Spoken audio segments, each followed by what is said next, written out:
I had dealt with an ex that had addiction problems, and then I realized Steven had addiction problems. And for a person to be married to somebody that committed suicide, and then that person supposedly find a shoebox, disclose the contents of the shoebox with the entire world, then read that your loving husband's journal, private personal journal, and then share the contents of that with the world, it's very difficult to believe that you have any interest in protecting his legacy. Do you like what you see in the mirror? A liar, a narcissist? You leverage Steven's death to elevate yourself?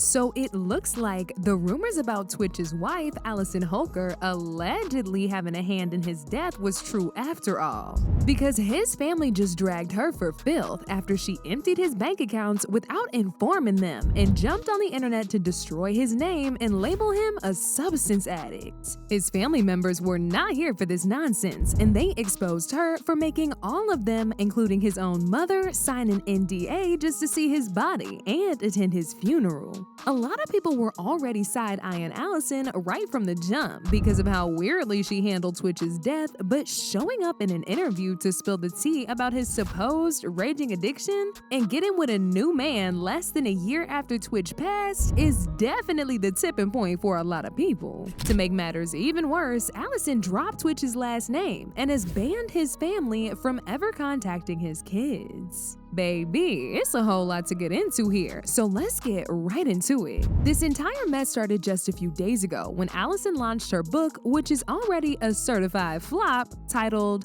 This Far. In a desperate attempt to sell this book, since she knew nobody cared about it, she decided to have an interview with People magazine, and she exposed all of tWitch's dirty laundry, including his supposed addiction to hard substances. She said a few days after tWitch died, she was cleaning out their closet to pick out an outfit for the funeral when she found mushrooms, pills, and other substances hidden inside of his shoe boxes that she didn't even know existed the entire 9 years they were married. A moment I was with one of my really dear friends, and we were cleaning out the closet and picking out an outfit for him for the funeral.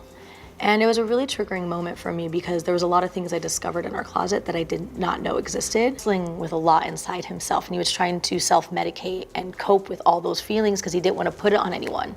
Because he loved everyone so much. He didn't want other people to take on his pain.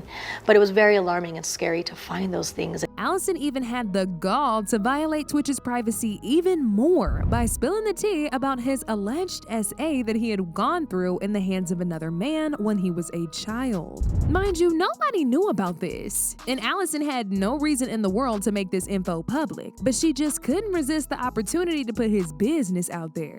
As if things weren't bad enough, Allison made it real clear that she has no interest in having both of her kids and herself be associated with tWitch anymore, because she wants to move on from all of this. This explained why she dropped tWitch's last name as soon as she could, sold the house that they lived in together, and got herself a white man as her new boyfriend. Yeah, y'all heard that. According to reports made by Radar Online, the first thing Allison did when tWitch died was to file a petition asking the court to award her half his estate. She basically saying he didn't have much before they got together, and she helped him build everything he had. The petition read, tWitch owned only personal effects of little value. His net worth on the date of marriage was nil. There are no written agreements between tWitch and Allison providing for a non-prorated division of the aggregate value of the community property. Now you'd think she'd leave a little change for his grieving family, but she was right back in court again. And this time, not only was she asking for half of all his assets, she also wanted the royalties from his investments, as well as his movies like Step Up, So You Think You Can Dance, and any other projects he was in. All these antics from Allison was already enough to piss off tWitch's family, but they kept it to themselves for the sake of the kids and tWitch's memory. That was until Allison decided to tarnish his image with those addiction claims. His cousin jumped on X and slammed her for trying to destroy his image. She also accused Allison of making all the members of his family, including his mom, sign an NDA before they would even be allowed to attend the funeral. It's unclear what exactly she was hiding, but whatever it was serious enough for her to force them to sign that NDA. Yeah, I don't give a F about an NDA. This crazy woman made me and his actual family, including his mother, sign an NDA just to even attend the funeral. She's been trying to tarnish his legacy and refuses to let the boss family see the children. Only to exploit and lie on my cousin? Hell no. I'm so tired of keeping my mouth shut, bro. You did our family so MFing dirty. Another one of his cousins named Courtney Ann also posted a photo of Allison's interview on her IG and dragged her for filth in the caption. She called Allison a classy, opportunistic freak and also blasted her for making her sign an NDA that the first cousin was talking about in his post. Anyone who knows me knows I go straight to the source during a conflict and handle my business. But since there's clearly no shame in being so public, I haven't said a word in 2 years, but here I go. This is by far the most tacky, classless, opportunistic act I have ever seen in my entire life. We all had to sign some weird NDA to attend his funeral, even his own mother, who you've treated like garbage this entire time. And let's remember, you wouldn't have even had a husband if it wasn't for her. Not to share anything or ruin his name as if that was on anyone's mind in the first place, and here you go and write a book with all the dirty laundry smearing his name and attempting to dim the bright, loyal, loving light that was your husband, my friend. This is how you protect his children from any further humiliation, hurt, and despair? This is what you want them to remember about him? You've moved on, you're living your life, you're on every carpet you can get on, every celebrity row you can sit in, every magazine you can be in, and you needed to do this? Twitch's friend reposted Courtney's post and said, "Lies and fairy tales. Stefan said this to me in my dreams when he passed. Nothing is what it seems. You are an evil woman and completely disgusting. How dare you try to destroy my brother's name?" I have a lot to say, gathering my thoughts as we speak, cause she lost her mind. What's done in the dark will come to the light. Watch me help it. The popular film director, who was also Twitch's friend, put up a post accusing Allison of being the actual addict. Apparently, she was popping substances while Twitch was still alive, and now she's just trying to pin it on him. He also said while Twitch was alive, he used to tell him about some of the evil things that Allison would put him through, but he stayed for the sake of the kids. And get this, y'all. He said he was contacted by the producers of a TV show to talk about Twitch, but he turned it down. However, the producers of the show told him how money-hungry Allison was, and that she was more than ready to jump on that show. Dear Allison, you've lied for the last time on my brother. He was absolutely no addict.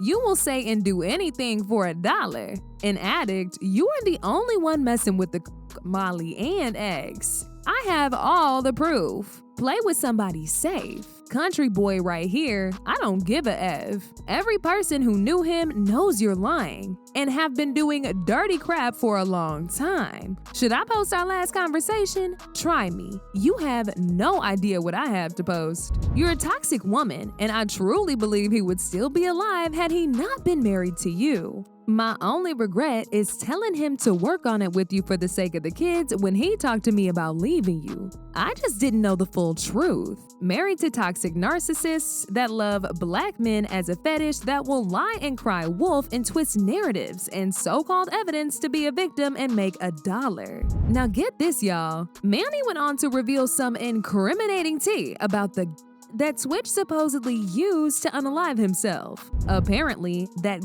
belonged to Allison. He said, "I was contacted about a TV show last year, and after sending their condolences about me losing Steven, guess what the producer said about you? The same thing all of them say about you. You're a money-hungry, lying narcissist that will play victim and say and do anything for $1. Last question, wasn't it your that was used? Child, that's some real nasty work right there. Allison clearly needs to clean up her mess and get right with his family. They are not playing with her at all, and this entire fiasco is making folks speculate if she actually had a hand in what happened to him. As usual, people had their own thoughts about this. Like this person who said, "She's oddly one of the most happiest widows I've seen in my life." Another person said, "His mom having to sign an NDA to mourn her son is the single most damning information that exposes the type of person she is and gives us an idea of the type of wife she was. She's the happiest widow I've ever seen monetizing the passing of someone she cares for."